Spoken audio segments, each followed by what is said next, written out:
근심 많은 성도의 가정. 인생의 근심은 왜 있느냐에 대하여 먼저 알아야 할 것입니다. 근심이란 자체는 범죄한 인생에게 있는 것입니다. 그러나 범죄한 인생이라도 두 가지 근심이 있다고 봅니다.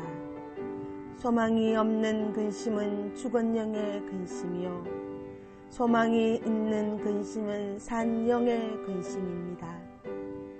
오늘의 산 믿음을 가진 성도의 가정에 근심이 많을 수밖에 없는 시대를 만났다고 보게 됩니다.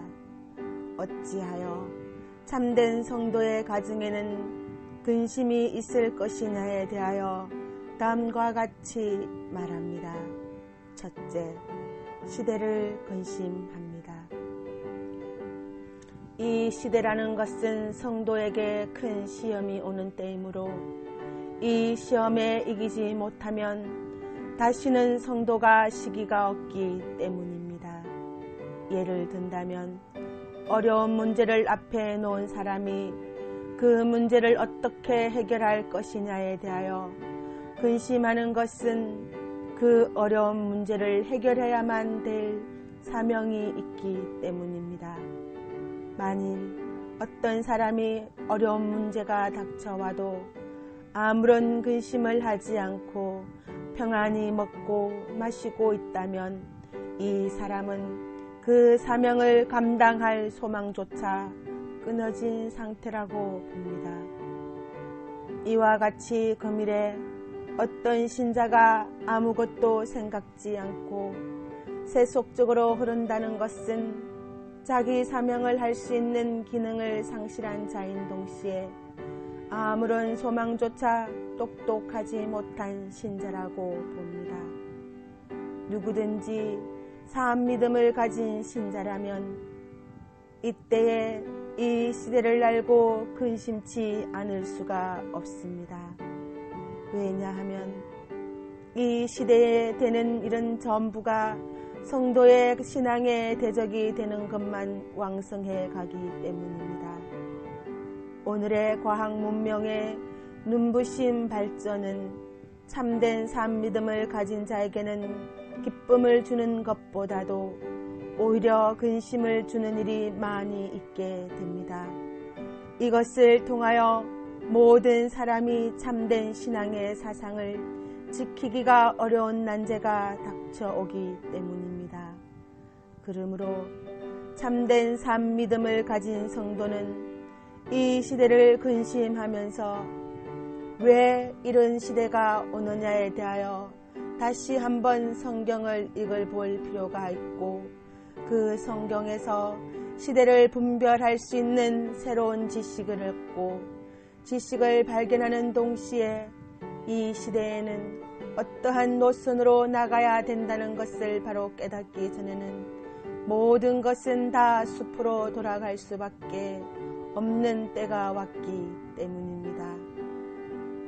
율법 시대가 끝이 나고 은혜 시대로 바꿔질 때도 외식하는 바리새 교인들은 그리스도의 십자가를 악평하면서 자기가 큰 승리를 보았다는 듯이 날뛰고 있었지만, 참된 신자들은 크게 근심하게 된 것은 예루살렘이 앞으로 망하게 될 것을 근심했던 것입니다.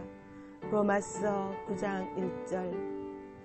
근심하던 사람들은 오히려 영계가 새로운 역사를 하는 자가 되었지만, 사도를 악평하고 자기네 권세를 내세우려고 하던 유대교는 다 망하고 만 것입니다. 오늘의 이 시대는 분명히 은혜 시대에서 환난 시대로 바뀌는 시대라는 것을 분명히 안 성도들은 금식하며 밤을 새워 눈물 흘려 기도할 수밖에 없는 때라고 봅니다.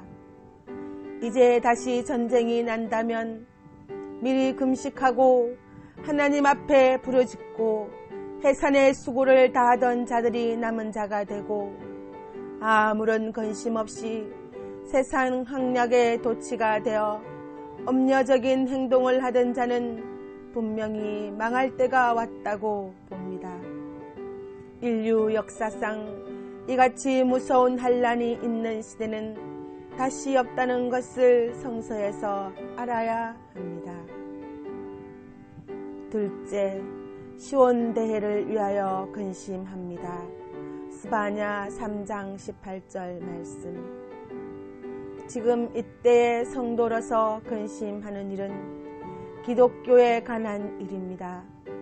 과거에는 교회의 상부가 양떼를 위하여 목숨을 내놓고 싸워주는 일이 있었으므로 따라가는 양떼들이 진리의 바른 노선을 찾아가서 교회를 세웠지만 금일에 와서 오히려 양떼가 강단에 선 종을 근심하고 심지어 은혜를 받게 해달라고 기도하는 상태에 들어갔습니다. 과거에는 성령을 충만히 받은 종이 양떼가 성신받기 위하여 노력하는 것이 사도의 활동이지만 지금은 오히려 성신받은 교인들이 성신받지 못한 자가 강단에 서는 것을 눈물겹게 생각하고 오히려 금식하고 강단에 서는 종이 은혜를 받게 해달라고 기도하는 광경은 가련하기 짝이 없습니다. 썬 것을 달다고 하고 단 것을 쓰다고 하는 상부의 결정이라는 것은 오히려 참 종을 몰아내는 사단의 해가 되었으니 교회를 사랑하는 성도가 어찌 근심치 않으리요.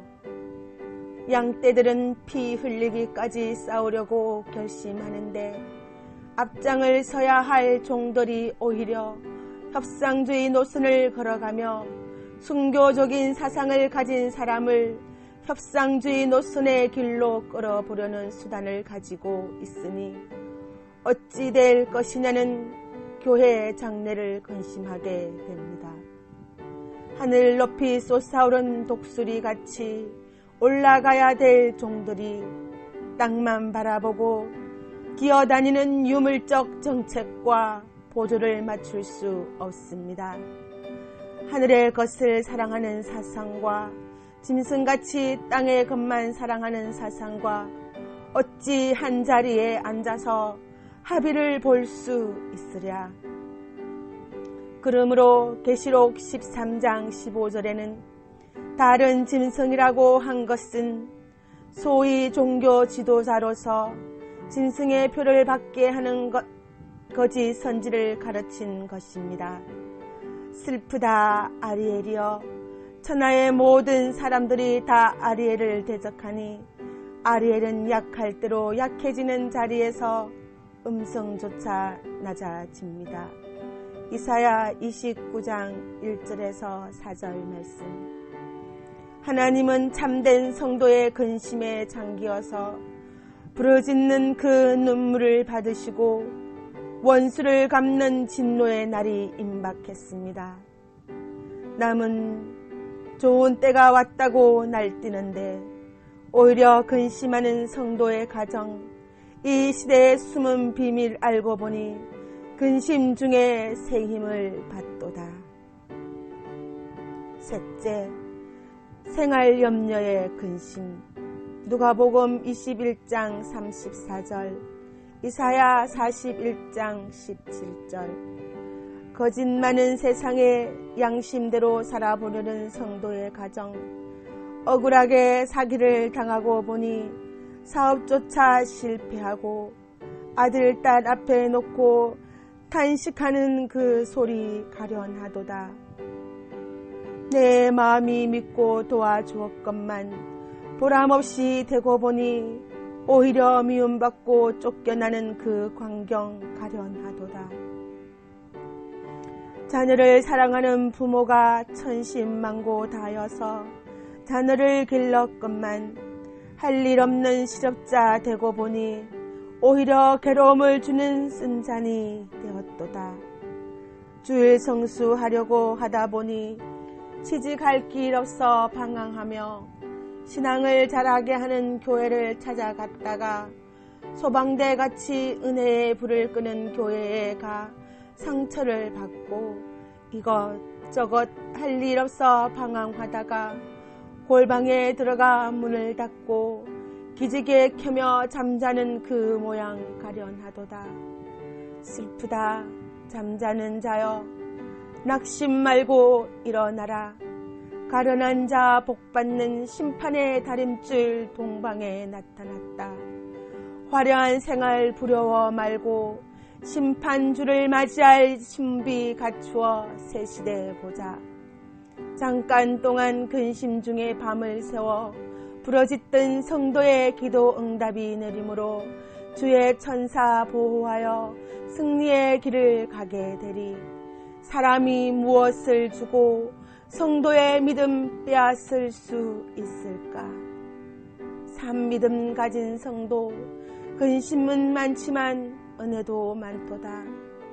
화려한 교회 찾아가 상처를 받았지만 천막교회 찾아갔다가 새로운 힘을 받고 새로운 출발을 하게 되는 성도들이 많도다.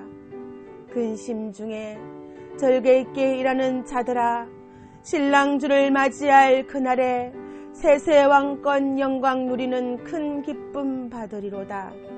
근심도 할 때가 있고 위로도 받을 때가 있으니 택한 자를 까불어 보는 시련 속에 낙심 말고 나간다면 끝까지 기다렸다는 그 생활, 새 시대 가는 열매가 되리. 이사야 25장 9절. 그날에 말하기를 이는 우리의 하나님이시라. 우리가 그를 기다렸으니 그가 우리를 구원하시리로다. 이는 여호와시라. 우리가 그를 기다렸으니 우리는 그 구원을 기뻐하며 즐거워하리라 할 것이며.